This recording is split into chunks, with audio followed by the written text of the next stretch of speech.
Path of Night is an actual play Vampire the Masquerade podcast set in the classic world of darkness. We're all friends, we're here to have fun, but our story can include graphic violence, drug use, sexual content, and other mature themes. We've talked at our table about safety, comfort, and consent both as players and storytellers. We know what to expect, we're all excited to be here, and we want you to feel the same, so listener discretion is advised. Now, let's walk the Path of Night. Last time on Path of Night, Zophiel's deception led Neil and Miles to bargain separately for the Ur Codex. Johnny staked Neil once Zophiel had accepted Neil's offer of his own body as a vessel, trapping the demon within the Malkavian. However, Miles agreed to let the demon have a minority share in his decisions until the next full moon. The Coterie gave the Ur Codex to Arabella in exchange for her faking her final death. After arriving home to New Haven, Miles awoke to find his trusted retainer, Marcos, dead.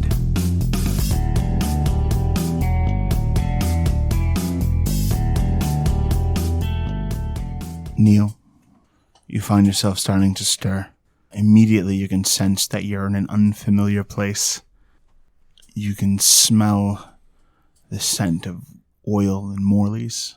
The room you're in is a very simple, cold, concrete box. It has this feeling of being a utility room, and it feels damp, kind of like you'd expect out of something far underneath the ground. You do hear the sounds of some gentle music playing with just a subtle skip to it. Some jazz playing on vinyl. As you become more aware of his surroundings, you see that Johnny is finishing having put a ring of salt around you and has kind of rolled up his sleeves and looks a little bit concerned and worried. He's got a half-burned cigarette hanging out of his lip, removes it and kind of licks his lips, and then slowly reaches across the ring of salt that he's poured, grips the stake that's been planted into your chest, and with a quick tug yanks it out. You with me? That hurts real bad. Neil sort of sits up, rubbing his chest, spending some blood to heal the wounds Johnny did yesterday. It worked, right? I don't feel him inside my head, so I think it worked. If you're you, break the circle. Oh. Okay, so in the interest of honesty, he says, like, reaching out and sweeping some of the salt away. Johnny looks really concerned for a second. So, how much will did you apply when creating this circle? What? When you ward against intrusion or sort of extrusion, as the case may be. What? It doesn't matter, Johnny. I'm me. It's fine. Good job. Good thoughts. It's good instinct. All right. Where are we? Oh, this is my haven. This is your haven? Where's all your stuff? What are you talking about? My records are right there. He points over to a couple milk crates of records sitting next to a small little end table where there's a record player. On the opposite side, you can see there's a cot and a foot locker and right at the foot of it. Oh, right. Cool. So we're back in New Haven. Yeah, I mean, I heard you guys talking yesterday, so just good choices all around. This is a set of old bunkers from back in the Cold War. Oh era. yeah, City Underground is filled with them. Yeah, the Sherwood Cafe's up top. Oh, I know what that is. Okay. I feel like we should probably talk about everything that just went down up in Boston and Salem. Yeah? I mean, not just you and me, like everybody. There was a lot of... How much of the conversation did you catch on the way back home? Oh, I heard all of it. All right. I'm pissed at Miles, and I also can't be pissed at Miles because it's literally a demon. Johnny walks over and sits down on his cot, puts out the remaining butt of his Morley into a little ashtray that's sitting on top of the footlocker. You know, he pulls a beeper off the footlocker that was sitting next to the ashtray. Miles hasn't contacted me yet. What time is it? Late enough that it's worrying. Yeah, because you guys talked about meeting up. I heard that much from the van. Usually he's already knocking this thing off before I actually wake up. Did you drop him off at his place? No, you didn't. He just took his own... Huh. Should we go check it out? Or do we know to... I mean, I know we were all supposed to meet up at his place anyways to talk. We should. By the way... Yeah. He gets up, walks over, and pulls his jacket off the back of the door, reaches through and pulls out a few pages. These were still in my jacket. They never made it to our mutual friend. Those pages of the Codex? He kind of gives us a slight nod, like he doesn't want to actually say yes. Okay, so we'll have to get those into Wynn's hands. Well, I want them out of mine. He shoves them into your chest. Oh, ow, okay. Great, sure, I will. And he sort of rolls them up and like slides them into his fanny pack. Do you want a new shirt? Yeah, that's probably smart. He goes rifling through his footlocker and finds some Johnny clothes that look like they might fit you. It looks like a child. You actually find that Johnny's shirts are tight enough that, while a little loose on you, it's actually not too bad. Oh, man. Yeah. You don't quite have like the pecs and like everything going on like Johnny does. This is a cool shirt for somebody who could fill it out. Yeah. I think we should probably go over to the park, see if we can grab Wynn, collect the group, and see why Miles hasn't contacted us. Yeah, I mean, things have been so hectic lately, and there's a demon in his brain. What? Yeah, when he made that deal okay, so the demon was changing things. No. You made a deal, and you tricked it. Yes, I did. I 100% did. And now it's back in its circle, right? I didn't get to thank you for doing that. It's supposed to be based on the deal that I made. However, Miles indicated he also made a deal because he was seeing things that were different. If I heard things right, and to be fair, I had a demon in my brain and a stake in my chest, so I might have heard it wrong. Wait, so it was doing deals with both of you? Yeah. That's not fair. No, I know it's not fair. It's a demon. That's what they do. Look, Miles made some sort of... I want to talk to him about that because I am very concerned, but it is in his brain, for the next month or something like that? A couple of weeks? Which, I made a deal for 6 hours. Now, he had the best of intentions from what he had said. He thought Britta was making a deal, so he did it to preempt a deal. All right. I don't know. We got to talk to Miles. You're making me nervous. Stop. Welcome to my world. Johnny pulls out the pack of Morleys and puts a new one in his mouth and offers Neil one. Oh, no thanks. Looking kind of skeptical that someone would turn a cigarette down at a moment like this, he returns them to his pocket and lights up his. All right. Let's go get in the truck. We'll get over and get Wynn. Let's just get Wynn so we can talk all this out. All right, so the two of you head off.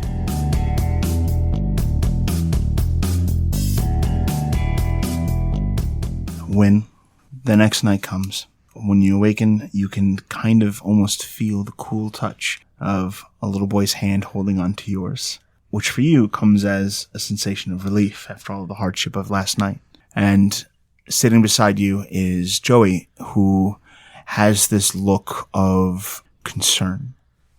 You kind of just with the look in the little boy's big old eyes, you get the impression that he had been waiting for you, just as you were waiting to check in on him. Hey, buddy. Hey. How have you been? I'm okay. You don't seem like you're okay. Talk to me. What's going on? Everything feels a little weird lately. Yeah? There's a storm coming. Yeah, buddy, there is. You can feel that? I can. I can feel the breeze of it already, and some of the others that I've met are saying that it's the end of all of us. And I'm a little scared, and I thought you would know for sure. Am I going to be okay?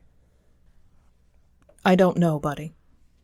There is a storm coming, and some bad things are probably going to happen. But I'm going to do my best to protect you from it, okay?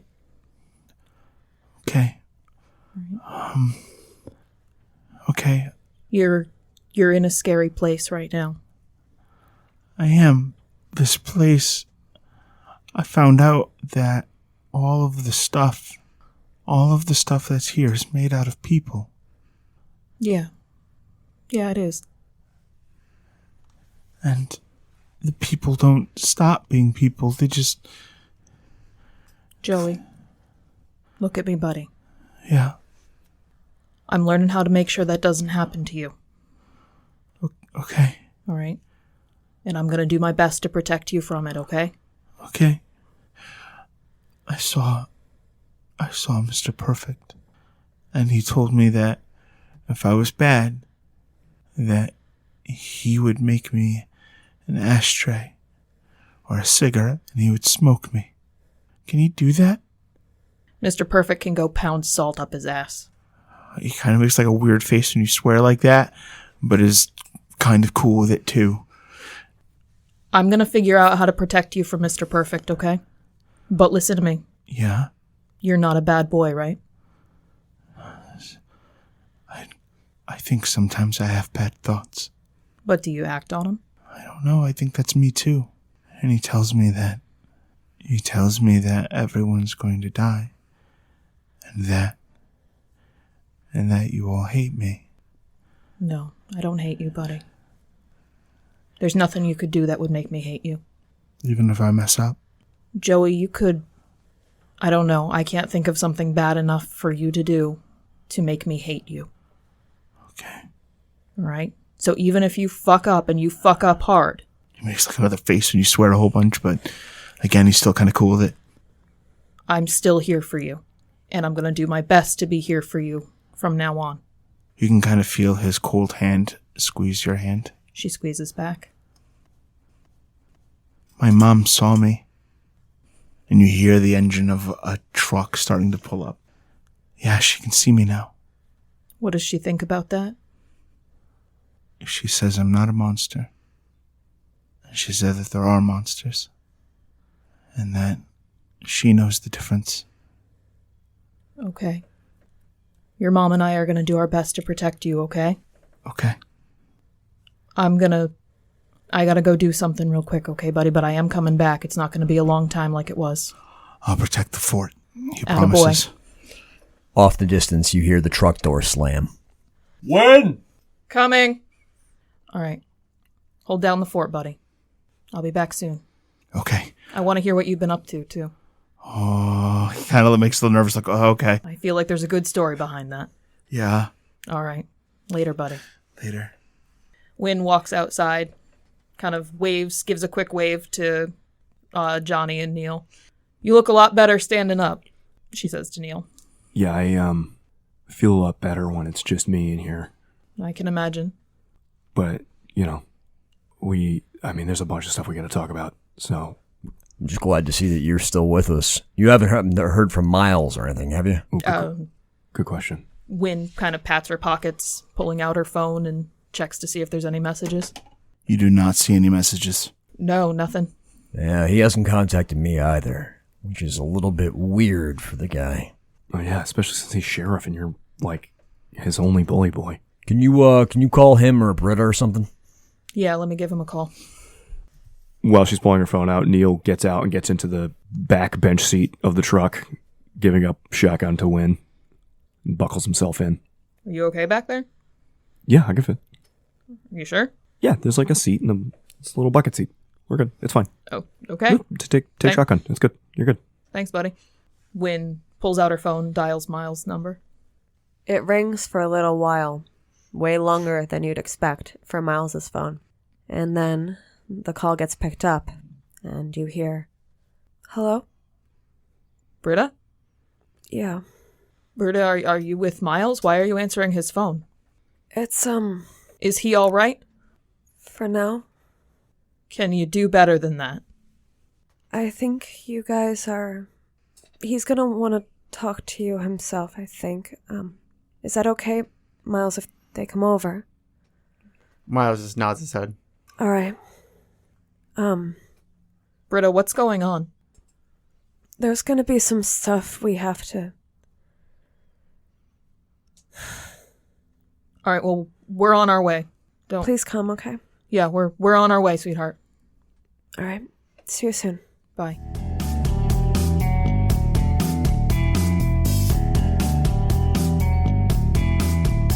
Britta, Miles, you can hear the sounds of a vehicle pulling up.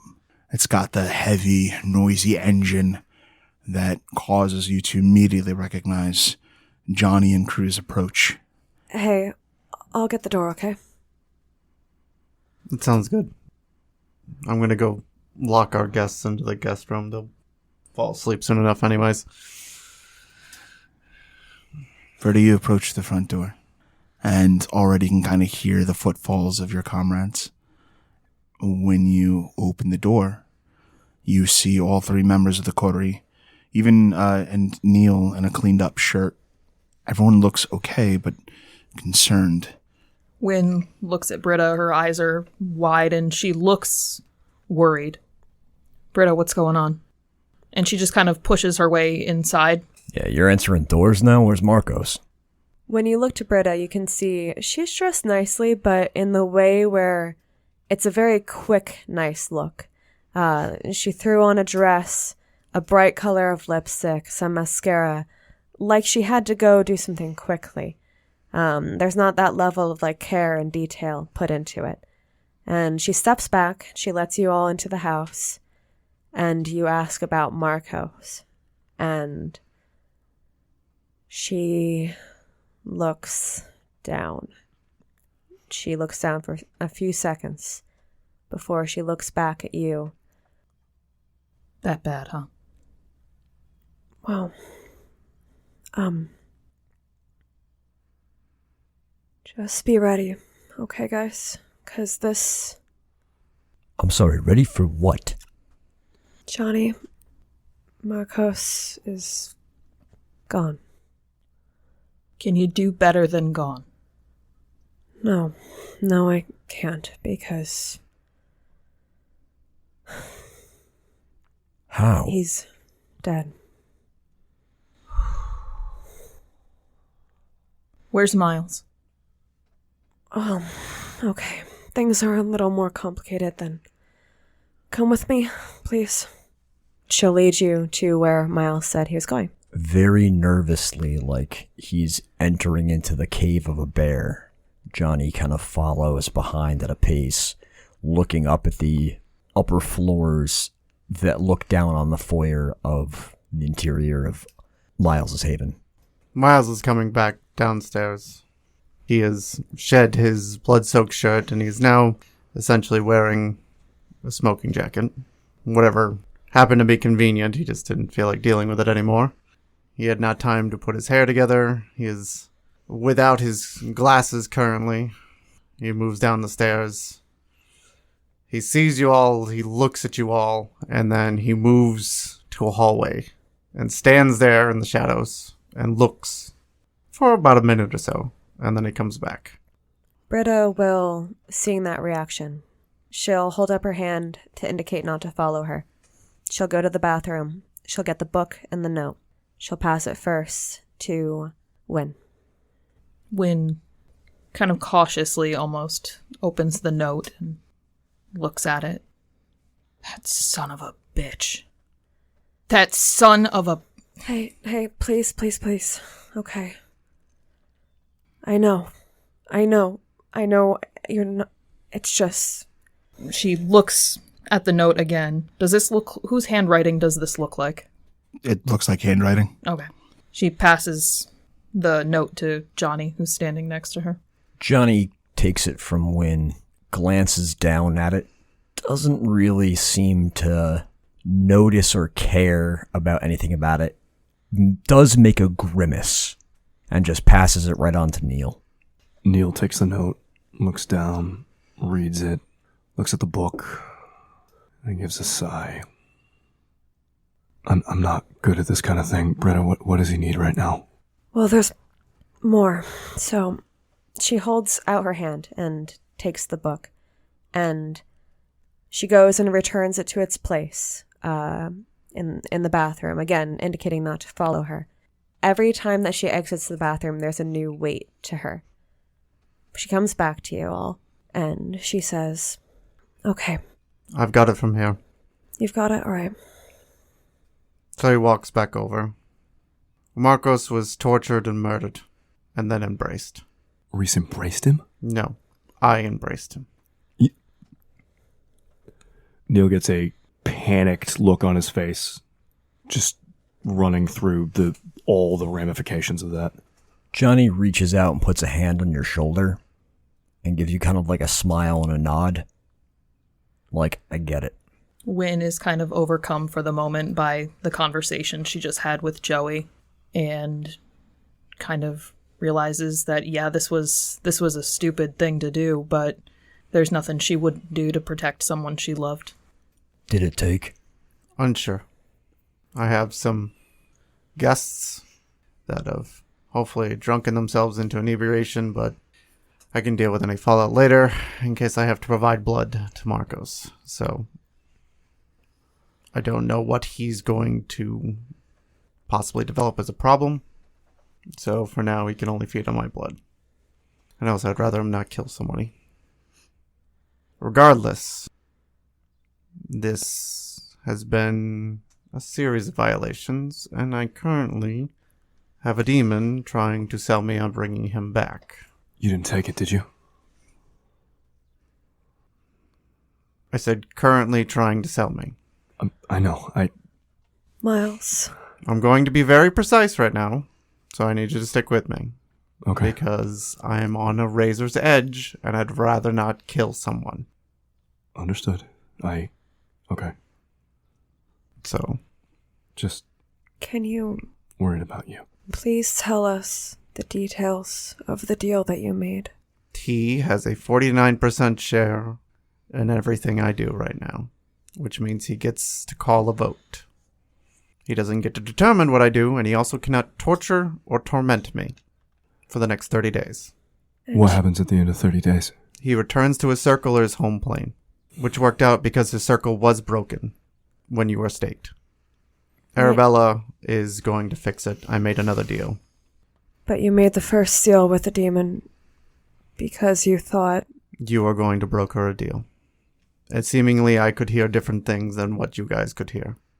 So you made it to protect me. Yes. I thought it was the right thing to do at the time. I'm sorry. I can deal with the demon. It's unfortunate that these other circumstances have come up. It is becoming trying. Miles, I've seen this scenario before. I've been this scenario before. With someone being embraced and not having permission to do it from the prince. And you saved me then and you saved me now. And I just, I don't want it to go back on you. I'll figure it out. I always do. It's okay to not have the answers right now, Miles. Oh, I don't have the answers right now. Okay. I sometimes have the answers, but I can generally figure it out as we go along. My strengths have been adaptability. Take a situation and live in it. But we know that Reese knows what he did, and if Marcos... I need you to make sure that Reese is the one that did this. What? that It is very easy to make me a loaded gun, and I'm not smart enough to know otherwise. So I need to make sure Reese is the one to do this. Do what? Murdered and tortured Marcos. He brings up a really good point. We're not short on enemies right now. And turning the most capable Ventru in the city against the leader of the Gemini League is actually a really good move. I can look if you want, Miles. At some point. But Today is not the day. Tomorrow, hopefully. But, Sorry. not what I was... If it is Reese, if it's completely definitely Reese, whether or not it's Reese acting against you or whether it's somebody trying to play you, the actions that you take next are... The fallout is kind of the same. We're behind you, but... I just worry about shooting from the hip right now. I think that's why we're figuring out where our target is first. Neil, is there anything you can do to know more Yes. about this? I'm not going to go in there without your permission, Miles, but I can go take a look. Just be careful. He might... And he just leaves it at that. Okay, sure. Neil, do you want some backup? If Miles is okay with it. That's fine. Okay. Wynn stands behind Neil and waits for his move. Neil sort of steps backwards out of the circle of the coterie, and Britta's at the bathroom that you just came out of. Yeah. Okay. And he starts to walk down the hallway. I go stand near the sliding doors, just kind of looking out on the lawn. Britta just lingers within sight of Miles. Not close, but just nearby. Johnny slowly approaches, stands off on the side of his shoulder. I appreciate the caution and restraint you're showing, but when you're ready to ride and rain hell down on these bastards, I'm fucking ready. It is so easy for some of them to do such stupid things. They're going to regret it. Not for long, but they will.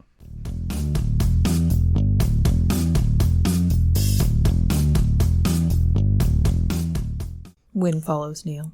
Neil slowly and almost like he's afraid, not of what's inside the bathroom, but just the general atmosphere and everything going on, and goes to open the door to the bathroom that Miles said he could enter and Britta said was the right place.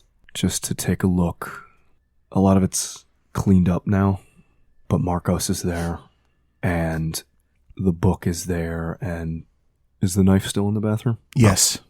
And he looks around. These definitely look like suicide wounds, right? Like he slit his wrists. Yes, it looks like someone killed themselves.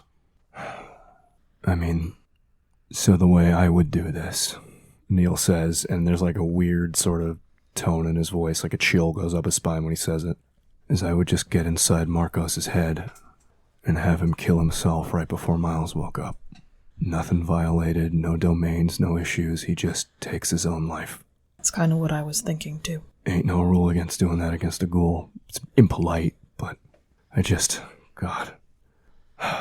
And he takes a look around, trying to take in the patterns of what happened here. Neil zones out, and it seems like he's probably going to be at this for a while.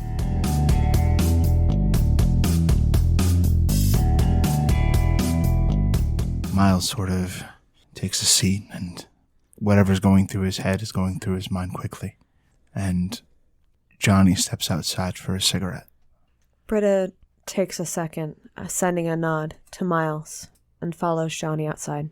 She is doing that same behavior of running her fingertips along the glove on her palm. She's approaching Johnny slowly, not really looking at him. You alright in there, kid? Johnny, with everything that's happened, this feels so much like me. But everything that happened in Salem and what Z said, it's about me. And she lifts her hand, and still not really looking at Johnny, she takes off her glove, and she's shaking. Her hand is shaking, and she's not really successful at first, like unballing her hand from the fists. And she holds her hand out to Johnny and forces her fingers to straighten to show that there is a black crescent moon on her palm. Johnny looks over. Johnny stares blank, and for a moment, Johnny, you recall the sounds of a shovel digging a hole in the ground, and a big, meaty hand gripping you by the neck and dragging you as the blood of a bruja flows through your veins and starts to change you, damning you. And this figure tosses you casually down into this pit where other bodies are being collected. And you remember looking up as the embrace just started to take you and seeing that same cold black crescent moon right in his palm and for a moment your blood boils. Johnny's eyes suddenly widen and focus. They snap up to you. And I should probably make a frenzy check, right? You're rolling at a difficulty 10. How about a difficulty 9, thanks to Neil's passion? Sounds good to me. He will absolutely spend a point of willpower and have 2 successes. Johnny maintains control, but as the rest of this conversation, his fangs are out. As soon as his fangs show, Britta actually looks like she's just readying to let Johnny attack her. She's shaking and she's still, and she looks frozen. The balcony that the two of them are standing on is corralled by a small stone railing, and you hear the edge of it crack a little bit under one of his hands. And with shocking speed, he grabs your hand and then very slowly turns it so that the moon is facing down and puts your hand onto the railing as well. He lets go and calmly brings his hand back so that you're both just leaning and looking out into the night. Did you keep doing that to yourself? Doing what? The moon. When I went with Wynn, when she saw the Giovanni, I don't know what he did. It just, one of the Giovanni there, he did something, and it must have been there all along. I don't know why, Johnny. I'm sorry. You don't have to be sorry for anything, kid. That symbol, it's got a history with me. One of the worst nights of my life. I think you know what it's like to have a night like that. I didn't mean to... Of course you didn't. Hey, I'm sorry if I scared you. My beast doesn't let me be calm like I used to. When I just drove trucks for a living, I could handle myself. You know, I was a big guy. I could get into fights, but I never lost control.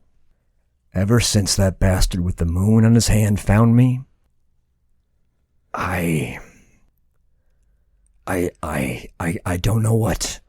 It's that thing inside, right? It rattles the cage. It makes me want to kill something. And tonight we're all on edge. I just needed to show you.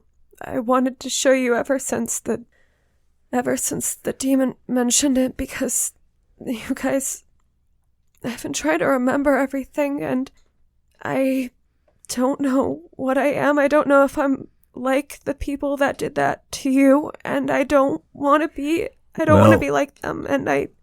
Hey, we were all a lot different before we were made like this.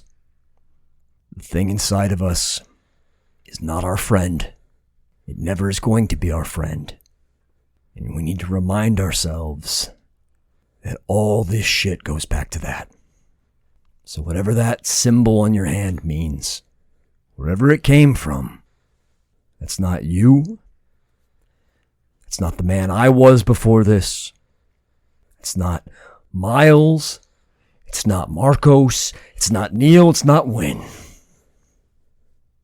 Thank you. Thank you, Johnny. Thank you.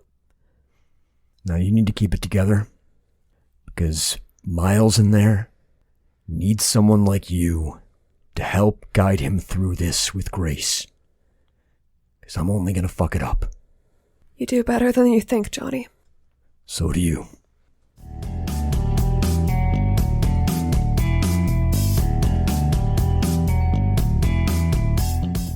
We pick up with Neil alone in the bathroom with a cadaver, and that's just sort of laying in the tub, bled out, and Wynn outside the door kind of keeping watch as Neil conducts his investigation.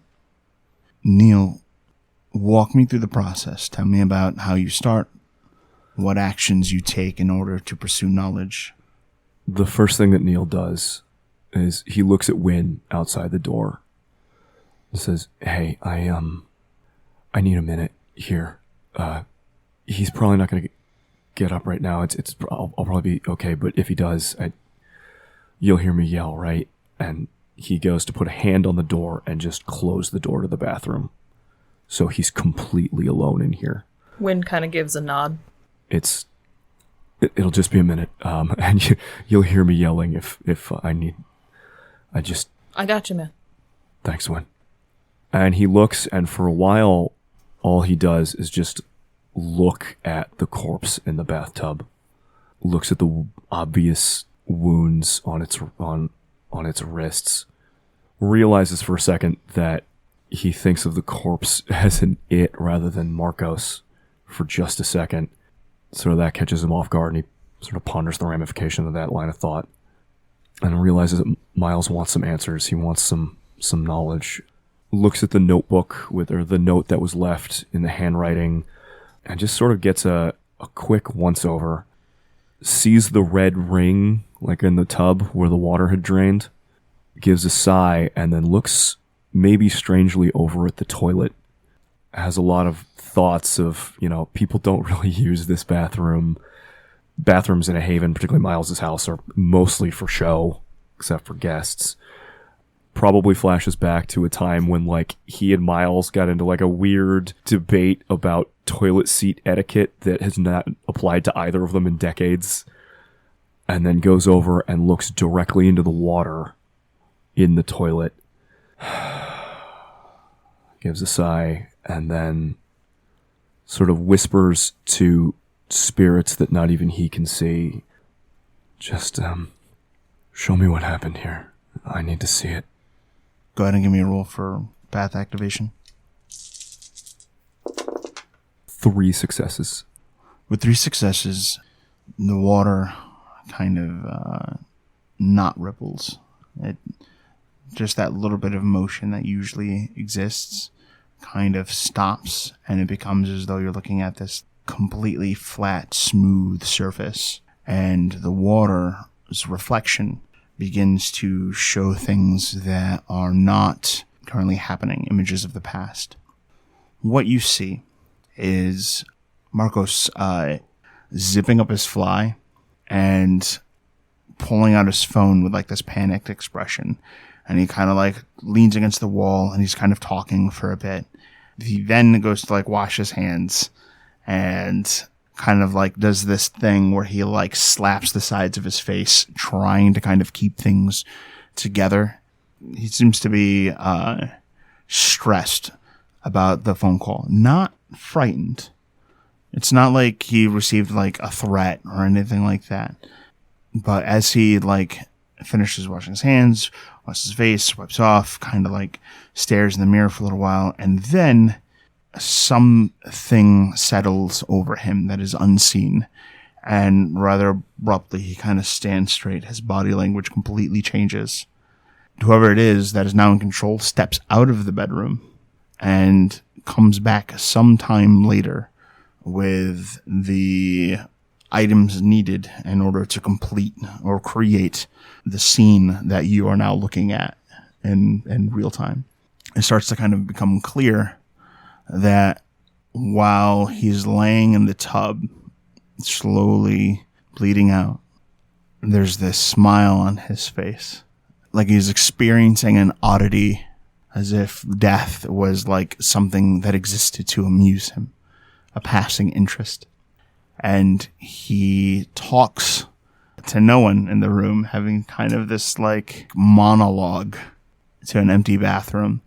And right before he dies, you can see whoever was in control returns Marcus his body, and it's Marcus's eyes going wide with the realization of where he is and what he's doing.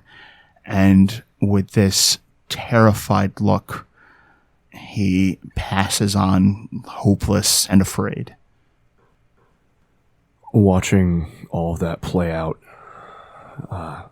sort of horrified by the entire scene, for the sake of knowledge and for the sake of his friend, Neil, looking at the note that was presumably written when he was not in control of himself, watching all the moments, the way he was acting when he was not in his control of himself, Neil opens his eyes further and tries to see the invisible hand puppeting this entire sort of stage play in front of him. So I'm going to try and use Eyes of Chaos just to kind of get an idea of who's doing this, just to be sure for Miles' sake. Difficulty. Okay. It is Marcos, not Marcus. I thought I did say Marcos. You said Marcus. 6 successes.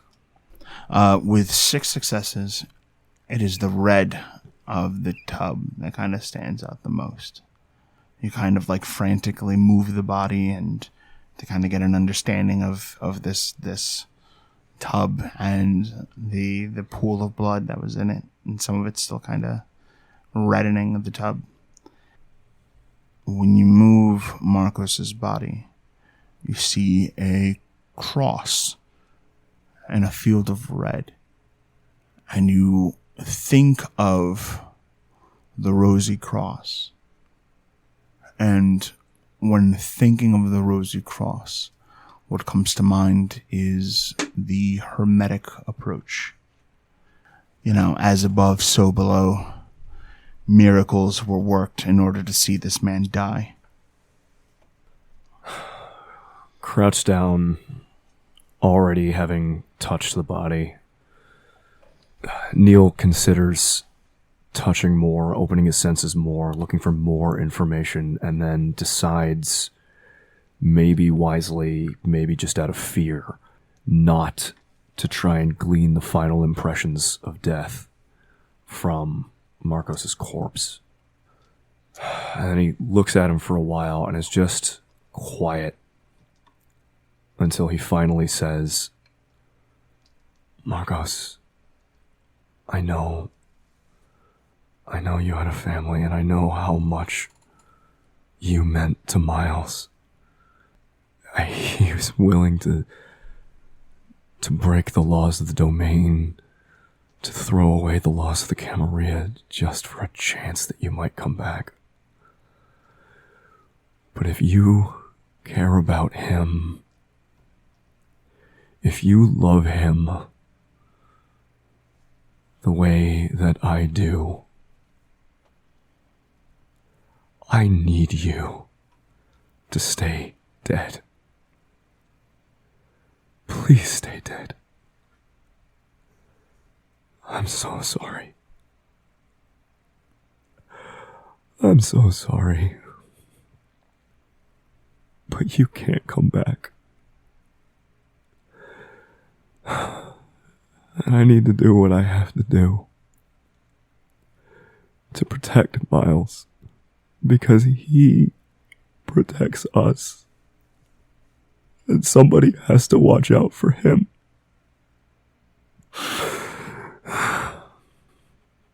And Neil will move his hand sort of inside Marcos's shirt, like between the buttons of the button down, and put a hand directly over his heart.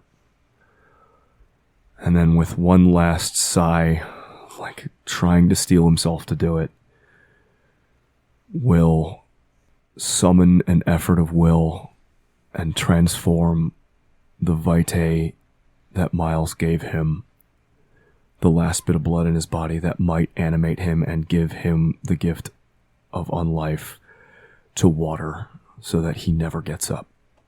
You don't see very much of an effect. His body remains lifeless.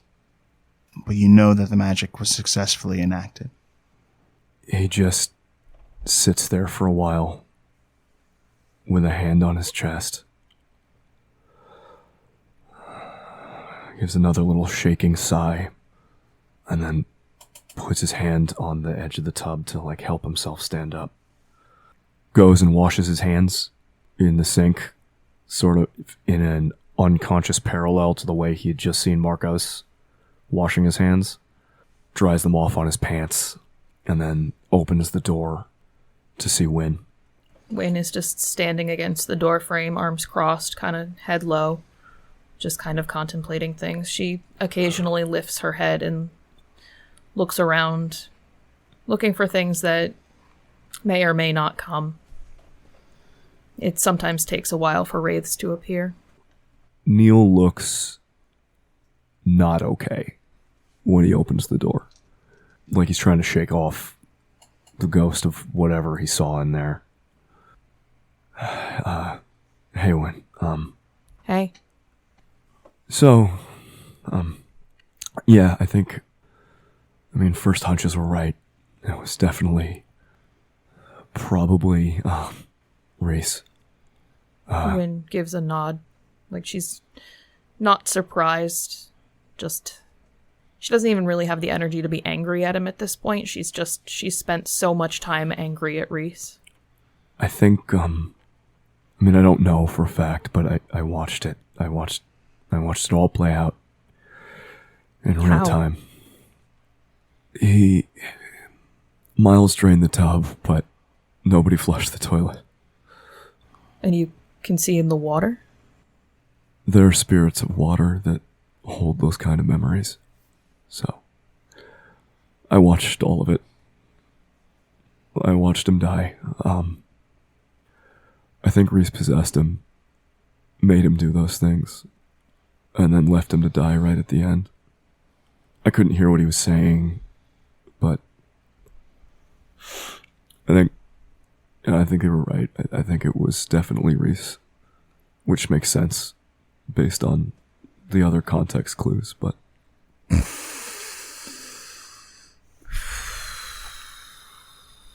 I don't really want to be in this bathroom anymore. Can we? Nope, let's go.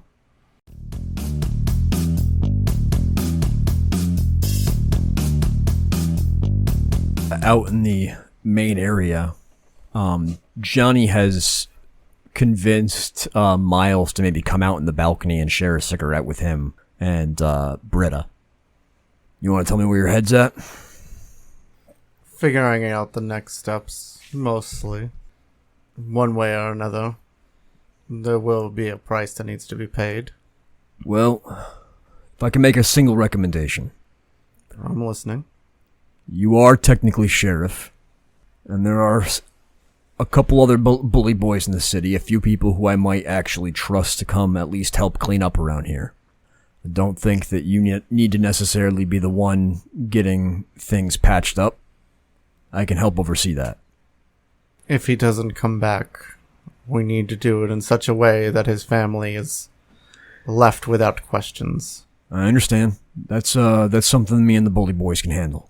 Possibly something to put them at ease, but death is never, especially in its final form, easy to take. I hate to say it, this won't be the first time I've disposed of a ghoul that hasn't made it all the way. Alright. Are we in Venture territory right now? We're in my domain, correct? Well, we might be able to do something politically. I know that probably tastes bad right now, but it's one of the forms of power you could have as sheriff, right? I mean, I know that Reese is powerful too, but if he invaded... Well, hold on now. We don't necessarily know for certain that that's who made this attack. I think it's likely, but I want to keep you on your toes before we start getting too obsessed with revenge. That's true. What's the most important thing for you to take care of right now, Miles? The next step. Whatever happens by the end of this tonight.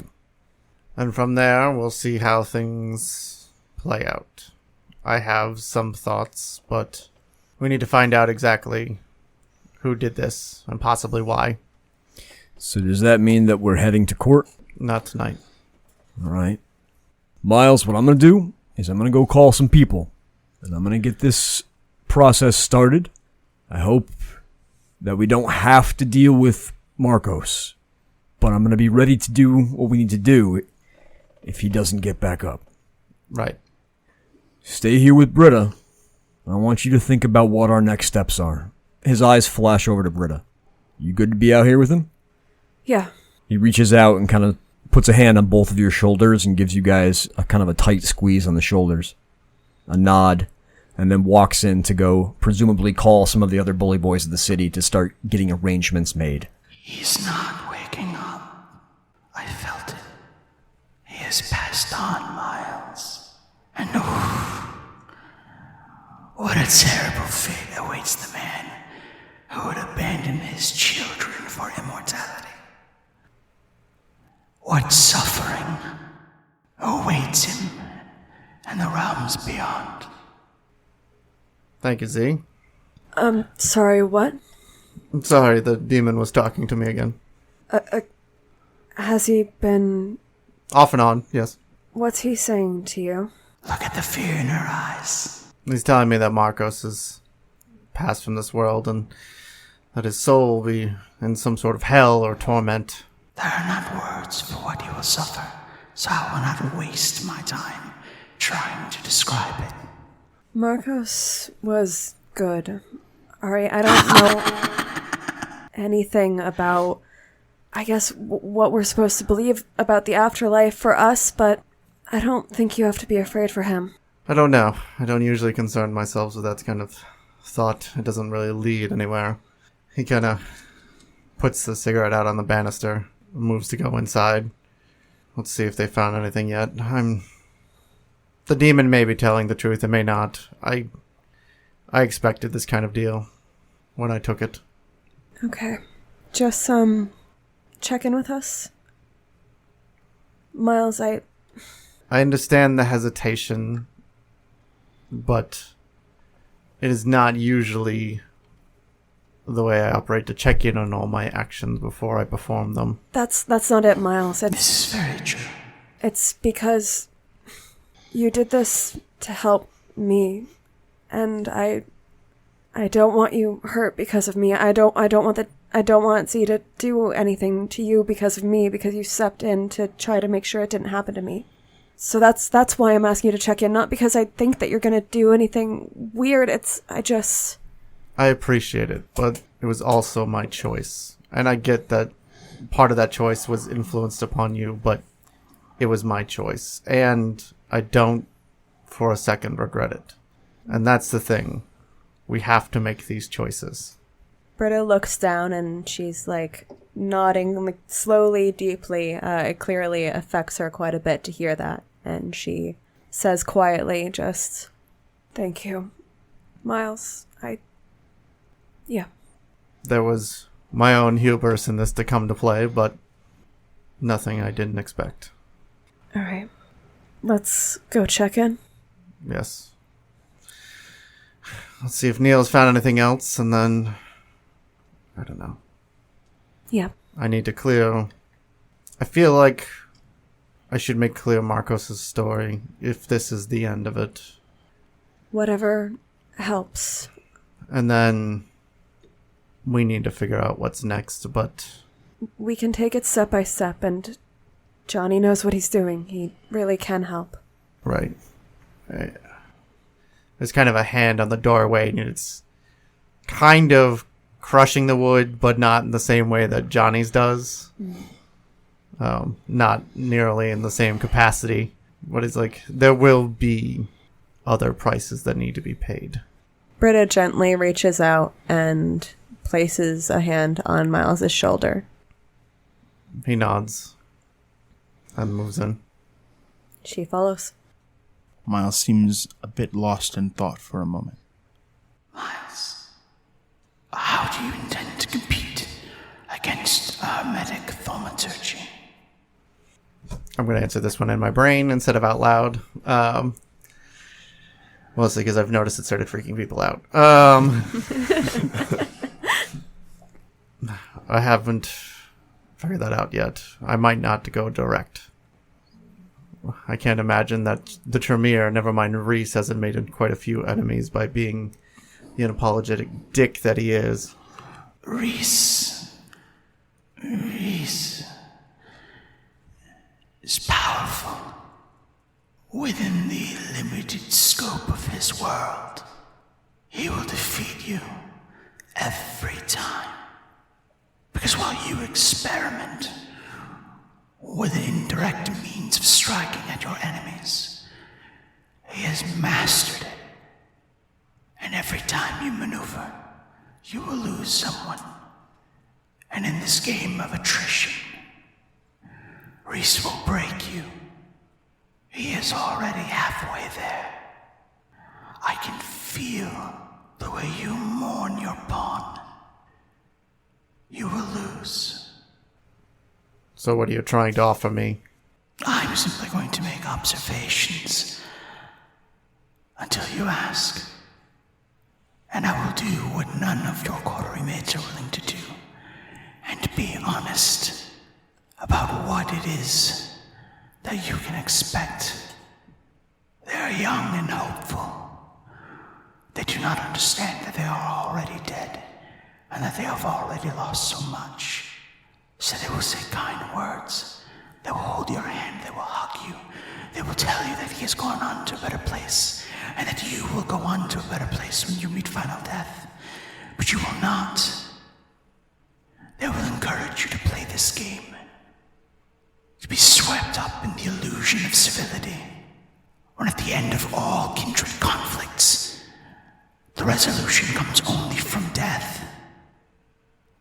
Avoid death all you will, but Reese will not. He will kill those you love, and you know it. I hear you. Though I do feel like there's quite a bit of cynicism in there, but I imagine that comes from living forever. There are those who believe they will live forever, and there are those who do so. That cynicism you feel, what you hear, that is the difference between the two. I'll take your words under advisement for now. I look forward to the next show. Miles then shakes his head with a rueful kind of smile thing and moves towards the couch, waiting for Neil to finish whatever he's doing in the bathroom.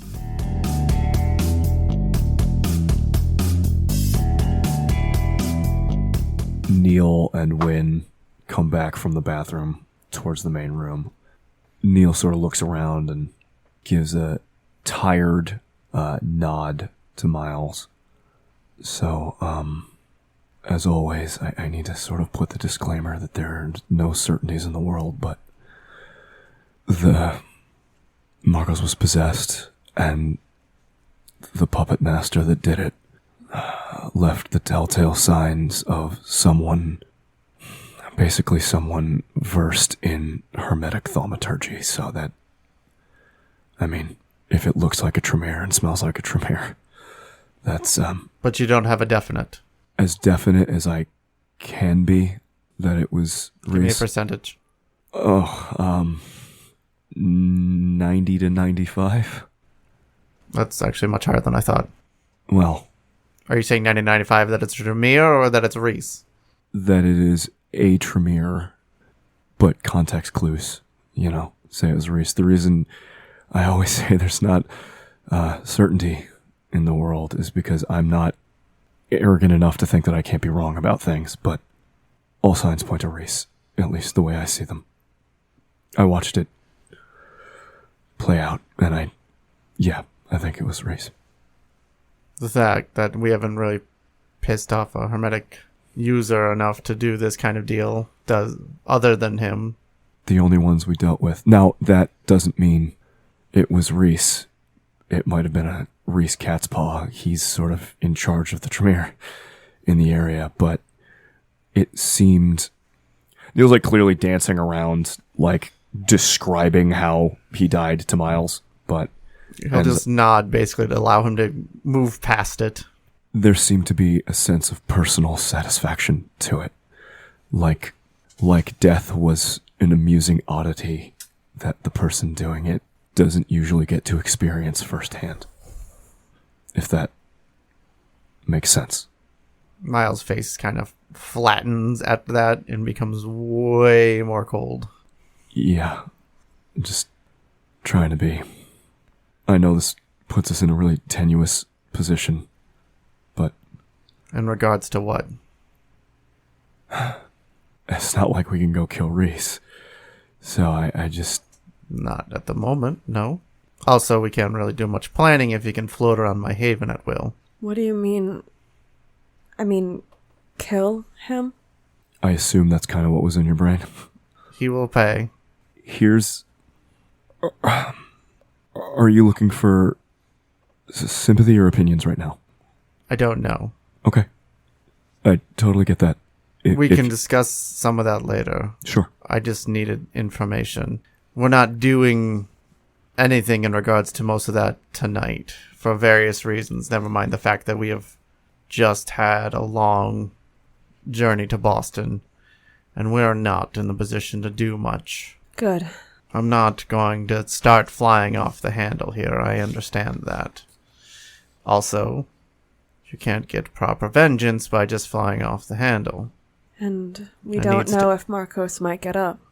So that's part of the next steps, isn't it? We shall see. There's a knocking on the frame entrance of the kind of main sitting area, where Johnny has kind of re-entered and just wanted to let everyone know that he's back in the room. He looks over at Miles. I got some guys in the way. You good? Yes, well, Has Marcos... no. And our hanger-on believes that he is passed. Johnny kind of nods like he doesn't quite understand, but doesn't look like he's going to press you on that. Do you think he knows? For sure? It's hard to say. I don't know what. Demons lie. So what's on the agenda for tonight? I'm gonna need to go hunting for real. Can I make Before- some recommendations? Sure. Neil, you need to go back to your haven and make sure things are okay there. If Miles' haven was hit, I want to make sure that your haven was... You've got delicate things there. He gives you kind of a knowing look. I do, and if I'm being totally honest, there's a package I gotta look for. That's what I'm talking about. Oh, I thought you meant all the other stuff I have there. There's a lot of delicate things you have there. And the demon showed me all my stuff getting wrecked. So. Wynn, I think you should see if you can track down Raven, because a conversation needs to happen there. Do you have the pages? I do. Should we make copies? I'll leave that up to you. Do you want them? I'll take them. Johnny reaches inside his jacket and hands some nasty-looking pages over to Wynn. I'm more than happy to get those off my person. I figured you would be. Britta, I think feeding is a good idea. Miles, I think you should go with her. If the two of you can get some food and then maybe start making some inroads with other members of the court, not necessarily ad Elysium, but maybe you can get a hold of Nyx and see about having a conversation maybe at a nightclub where you can find some musicians for the big guy here. There are some here. I'm not going anywhere tonight. I think it might be good for you to do so. No, it will not. While I am in control currently, I will not continue to be so. How All right. about this then? If the musicians are willing, I could feed from them if they are okay with that, and that way you have someone with you. And we can go back to court soon. I will operate either way, but I feel like court will be best tomorrow night. I cannot risk. I'm just talking about having you go downtown and get out of your haven for a couple of hours. Miles's phone rings. What's the number? Reese.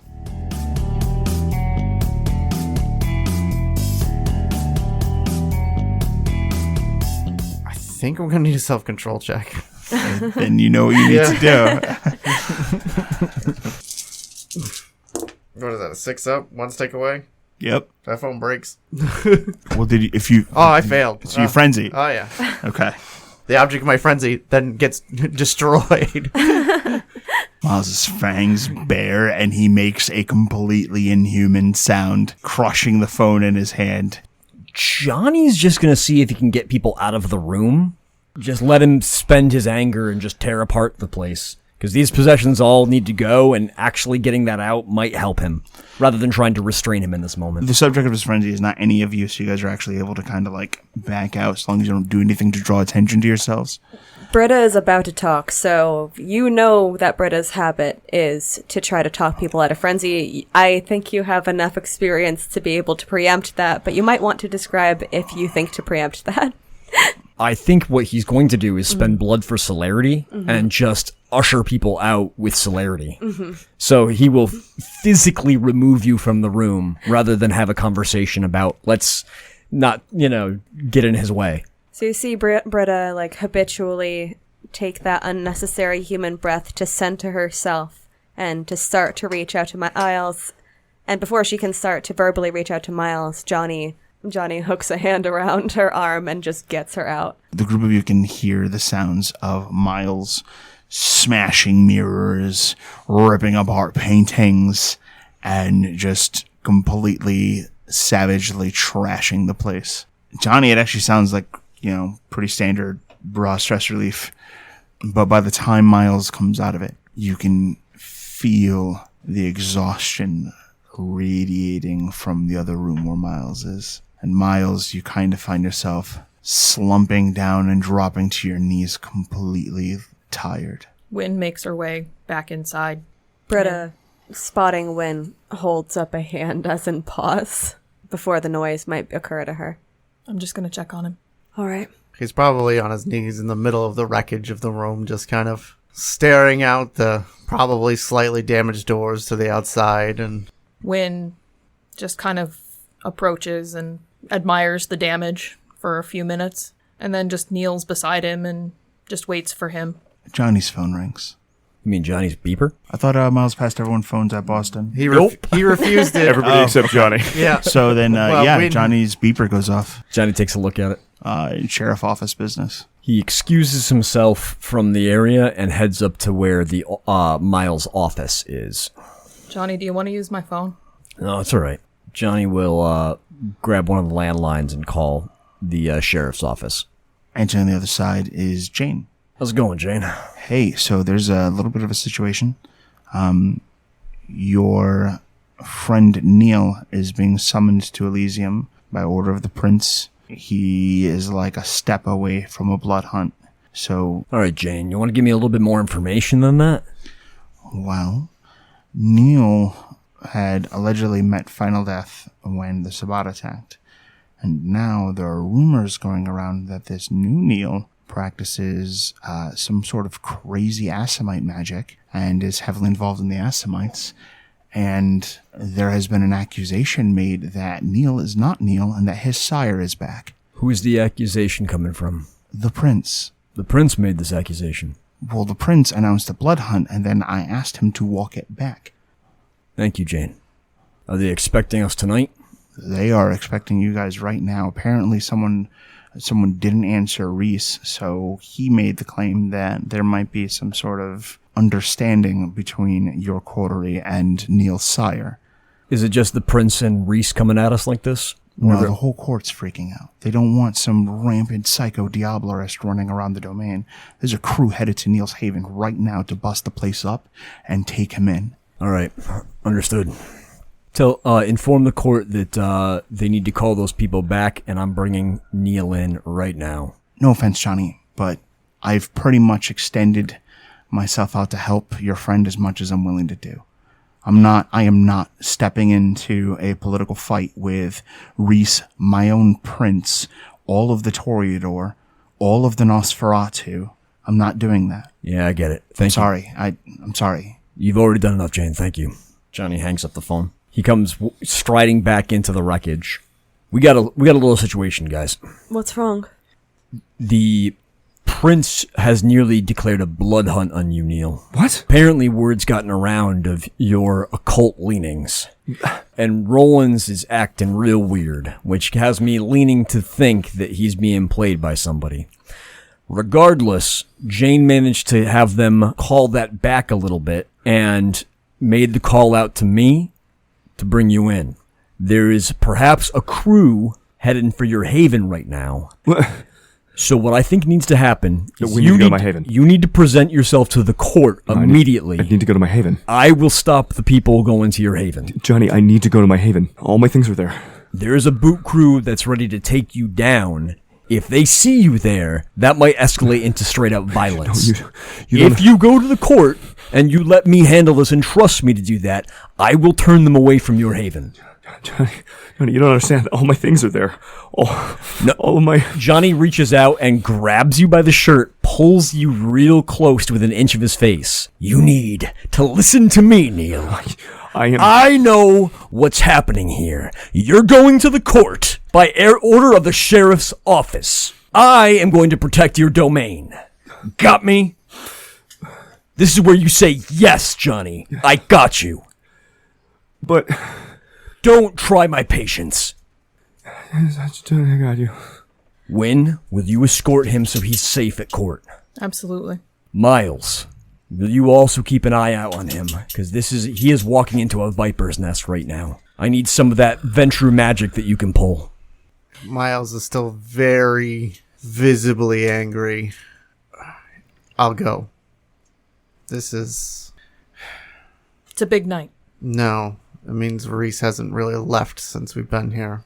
Britta, I think you should also go with them. I'd love to have some backup at Neil's Haven, but I honestly think that these guys are going to need your help more than me with a bully crew. Got it. Keep an eye out. Stay safe. If they're going to his haven, they're not going to be in a good mood. I understand. Johnny goes off, grabs a bag. Get him to court now. Neil, please. And he heads out to a vehicle to go driving off to his haven. Somebody's got to go with him. It's my whole life. Neil, if you don't come with us, this could be your life. We need to give them as much... What's more important to you? I can't answer that question. Neil, you're going to court. Neil, if you want me to go with Johnny, I'll go with Johnny if you promise me you will get your ass to court. I know this sucks. I know this is hard. This may be the hardest moment of your life, Neil. You faced your own death once. I'm not worried about me dying. Don't let them... All my things are there. I know. I know what they mean to you, and I know what they are to you. Do you want me with Johnny or with you? Because I need a promise from you that you are going to show up. You hear the rumble of a truck engine outside fire up. Fine. I'll go. Okay, I'll go. Okay. And Wynn turns and races up the stairs and out to the truck. We gotta go as fast as possible, Neil. We need them in as good a mood as we can. Neil just, puts his hands over his face and gives a little sob and seems basically incapable of doing anything on his own at this point. Britta walks over to Neil. Are there blood tears? Oh, yeah. Britta grabs whatever spare bit of fabric. There might be, a hand towel from the bathroom. Comes over, takes Neil by the hand, presses the hand towel into his other hand, and leads him back out towards Miles and towards... I'm going to go get dressed for battle. Got it. You should drink from the other two idiots that are still locked in the office over there. I will. And then we'll be on our way. Right, Neil, you clean up. I'll go drink, all right? One by one, Miles. Reese is going to take everything from you. Path of Night is an actual play Vampire the Masquerade podcast set in the classic world of darkness. Britta Ashcroft the Toreador was played by Rebecca Steigelfest. Johnny Saxon the Bruja was played by Garrett Gabbey. Miles Davenport the Ventru was played by Tim Davis. Neil Foster the Malkavian was played by Rob Muirhead. Wynn Cabot the Gangrel was played by Erika Webb. Your storyteller was Lex Lopez. Recording by Rebecca Steigelfest. This episode was edited by Rob Muirhead. The music used in this episode was January Grunge Love Fest by Technoaxe. Visit them online at technoaxe.com. Path of Night uses the 20th anniversary edition rule set of Vampire the Masquerade with a few limited house rules. Vampire the Masquerade is owned by Paradox Interactive. Make sure to subscribe to us wherever you get your podcasts. Follow us on Twitter at Path of Night Pod, on Facebook at facebook.com/Path of Night Podcast, or email us at pathofnightpodcast@gmail.com. See you next time, Kindred.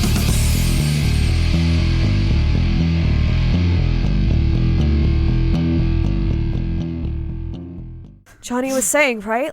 We just have to eat more people and then we can handle all this. My girl! No, don't start this again. But Miles, it makes sense, doesn't it? No! She's past the accounting. Give her her certificate or whatever. Did you not do your accounting? Do you not have your certificate, Miles? I got it. It's like one of the few things I have in my haven. It's on the wall in like a little frame. Johnny, this just says I can do what I want. Yeah, it's a Brujah certificate of vampirism. I mean, that is a Brujah certificate. It's also in crayon. Got it from Weathers. Definitely in crayon. Not if Weather signed it. It's definitely in ballpoint. It's fucking Weathers being like, I know you weren't Camarilla, but I want to give you this. My sire gave it to me, and I want you to sign it. It's literally just a piece of paper that says I do what I want. Thank you. Doubles as your badge of office.